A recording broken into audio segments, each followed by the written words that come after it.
Hi everyone. In my course, The Millionaire Path, we'll go over the basics of investing.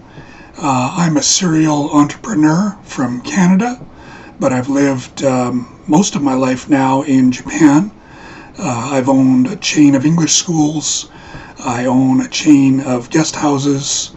I'm a university professor, and I'm going to tell you about my successes and my failures, and the successes of my father and his failures, but maybe more importantly, the tenets of the big guys, Warren Buffett, Charlie Munger, Andrew Hallam, Rockefeller, just you name it. We'll delve into what the experts believe and how they invested.